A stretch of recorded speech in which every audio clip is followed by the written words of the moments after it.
विठोबाचे गोड नाम विठोबाचे घे माझे वाचे हे वाचे तू विठोबाचं नाव घे विनाकारण त्या ठिकाणी बडबड करू नका ठीक आहे कोण सांगते नाथ महाराज म्हणतात काय आओ सर्व कार्य करिता हरी बोला विनाकारण बडबड तुम्ही कथितही बडबड करता इथं जर एवढी बडबड करता तर घरी किती करत असाल काय बरं झालं देवानं मडक्याचे तोंड दिले नाही काय मडक्याचे तोंड असते तर आता लोक फुटले असते की नाही म्हणून बडबड व्यर्थ गलबला करू नका व्यर्थ गलबला करायचा नाही कामापुरता गलबला करा आणि गलबला बी नका करू तर भगवंताचं नाव घ्या महाराज म्हणतात वाणी तुला जर बोलायचं असेल तर देवासाठी बोल डोळे तुम्ही घ्या रे सुख डोळे तुम्ही घ्या रे सुख पहा विठोबाचे मुख पहा विठोबाचे मुख डोळे तुम्हाला जर सुख घ्यायचं असेल ना तर विठोबाचं मुख पहा ठीक आहे पण तुम्ही देवाचं मुख पाहता का जे पाहत असतील चांगली गोष्ट आहे म्हणून पंढरपूर जर आपल्याला जवळ असेल तर पंधरवाडी जर आपण वारी केली तर काही बिघडतं का 15 दिवसातून नाही दररोज देवाचं मुख पाहू शकले तर 15 दिवसातून एकादशीला जात जा ठीक आहे आमचे आबा महाराज ठीक आहे शुद्ध एकादशीला पंढरपूरला जातात आणि वद्य एकादशीला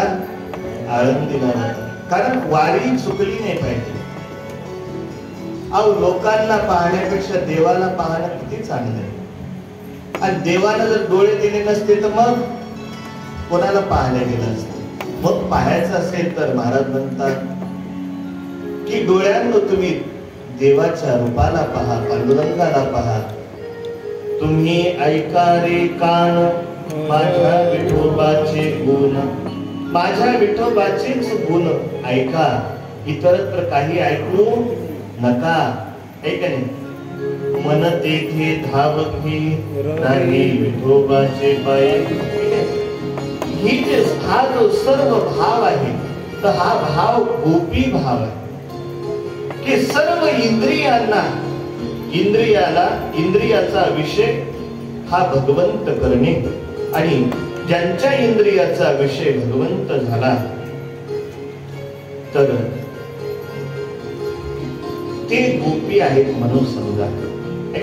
म्हणून आपल्या वारकरी संप्रदायामध्ये अशी पद्धत आहे की आपल्यामध्ये सुद्धा गोपी भाव निर्माण व्हावा त्याच्यासाठी आपण गोपी चंदन टिळा लावतो लावता का नाही तुम्ही वैष्णव लोक जो कपाळावरती वैष्णवगंध धारण करतात का नाही तर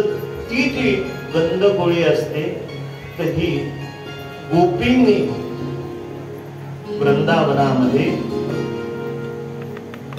जे कुंड आहेत तर त्या कुंडामध्ये